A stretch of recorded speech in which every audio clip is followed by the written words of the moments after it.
वाराणसी में क्षत्रिय धर्म संसद न्यास द्वारा 11 और 12 जनवरी को 2 दिवसीय शौर्य कथा का आयोजन मिनी स्टेडियम शिवपुर में होगा, जिसके संबंध में 10 जनवरी शुक्रवार को संत अतुलानंद कॉन्वेंट स्कूल गिलट बाजार में आयोजित पत्रकार वार्ता में मीडिया को दी गई जानकारी। क्षत्रिय धर्म संसद काशी के अध्यक्ष रणविजय सिंह और स्कूल के सचिव राहुल सिंह के द्वारा संयुक्त रूप से मीडिया को बताया गया कि भारतवर्ष का गौरवशाली इतिहास है। ये देश विश्व गुरु रहा है। इस देश की वैदिक परंपरा, विज्ञान, आध्यात्मिक एवं समाज विज्ञान गुरुकुल परंपरा के कारण ही दुनिया के तमाम देशों के लोग शिक्षा ग्रहण हेतु भारत आते थे। तक्षशिला एवं नालंदा विश्वविद्यालय इसके उदाहरण है। लेकिन इस देश पर विदेशी आक्रांताओं ने अपनी कुदृष्टि डाली और बार बार हमले करते रहे, लेकिन भारत माता के महान सपूतों ने अपने शौर्य और पराक्रम से उन्हें हमेशा पराजित करते रहे और देश से बाहर का रास्ता दिखाते रहे। उक्त बातें क्षत्रिय धर्म संसद काशी के अध्यक्ष रणविजय सिंह ने पत्रकार वार्ता में कही।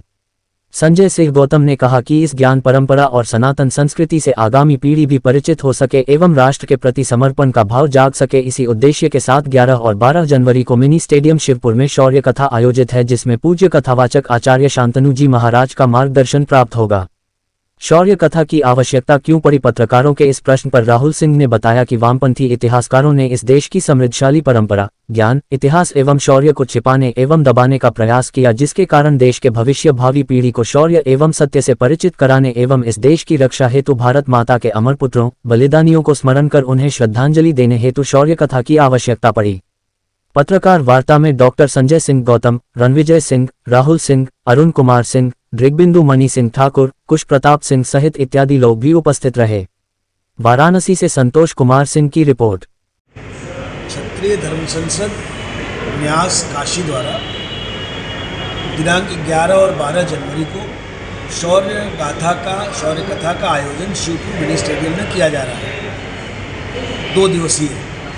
इसी के लिए हमारे समाज में युवा वर्ग, सभी धर्म के, सभी वर्ग के लोग तक सूचना पहुंच जाए, इसीलिए इस प्रेस कॉन्फ्रेंस का आयोजन किसके द्वारा ये शौर्य कथा का आयोजन किया जाए? आयोजक क्षत्रिय धर्म संसद है और ये कथा समाज के लिए हो रही है। भारत भूमि की रक्षा में जिन लोगों ने अपना प्राण न्यौछावर किया, चाहे वो जिस जाति और धर्म के हो, उससे हमें मतलब नहीं, बस वो शौर्यवान थे, वीरवान थे, उनके वीर गाथा को हम यहाँ सुनवाएंगे युवाओं में जोश भरने के लिए। ये कितने वर्षों से हो रहा है सर? ये चौथा साल है। और इसका जो समय क्या है रहेगा? सायंकाल दोपहर 2 बजे से 5 बजे तक। कितने दिनों की ये चलेगी? 2 दिन चलेगी। 2 दिवस, 11 और 12 जनवरी शिवपुर मिनी स्टेडियम में दोपहर 2 बजे से 5 बजे। कोई मुख्य अतिथि भी होंगे इस कार्यक्रम में? पहले दिन हमारे वाराणसी के मेयर अशोक तिवारी जी मुख्य अतिथि के रूप में आएंगे और इसके बाद 2 ही दिन की कथा है, तो मुख्य अतिथि उद्घाटन करेंगे। इसके बाद लोग आते रहेंगे, सम्मानित लोग जो भी आते रहेंगे, हम उनका सम्मान करते रहेंगे। कथा व्यास आज पूज्य आचार्य शांतनु जी महाराज हैं, उनके द्वारा जिसका सम्मान करने को कहेंगे उनका हम लोग कराएंगे, क्योंकि एक बार जब वहाँ पीठ बैठ जाती है तो हमारा भी कंट्रोल नहीं रहता उसके ऊपर।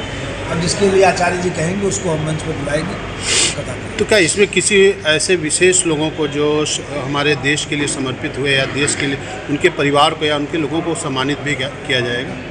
अभी ऐसी कोई योजना नहीं है, लेकिन आपने अच्छा हमें सुझाव दिया है। भविष्य में हो सकता है हम इसमें काम करें और देश के न्यौछावर किए हुए, प्राण न्यौछावर किए लोगों को अगर उनसे संपर्क हो पाएगा तो उनको यहाँ उनके परिवार के लोगों को सम्मानित करने का कार्यक्रम भी अगली बार से करेंगे।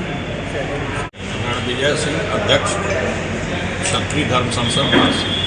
जिस तरह से राहुल सर ने बताया कि 2 दिवसीय ये प्रोग्राम हो रहा है, तो कहाँ से लोग आ रहे हैं इसमें? ये तो अपने काशी के ही लोग हैं, कहीं बाहर से कोई नहीं आ रहा, लेकिन अगर हम लोग के उसमें कोई आता है तो ये पढ़ाई नहीं है कि नया। और जैसा राहुल जी ने बताया कि वो देश के प्रति जिसका योगदान है, देश की रक्षा के प्रति, देश के धर्म के प्रति जिसका योगदान है, ऐसे ही लोगों के लिए, ताकि जो भावी पीढ़ी है, जो हम लोगों के बच्चे हैं, वो देश के प्रति जो है अपनी सोच सही रखें, देश के बारे में सोचें। जो आज की एजुकेशन है उससे भी थोड़ा हट के देश के प्रति वो जागरूक हों, यही हम लोगों का मेन उद्देश्य है। और ये कथा जो है शिवपुर मिनी स्टेडियम में 2 दिन की है, 11 और 12 को। और कथावाचक जो है हमारे आचार्य शांतनु जी महाराज हैं। संगीतमय कथा है और अगर आप लोग आएंगे तो आप लोगों को भी मैं निमंत्रण दे रहा हूँ, आप लोग आएँ और खुद आप प्रभावित होंगे, खुद आप कहेंगे कि नहीं बहुत अच्छा हुआ, 2 दिन के बजाय 3 दिन हो। तो ये इतना मतलब अच्छा है कि इसको सुनने लायक है, बाल बच्चों के लिए ठीक है।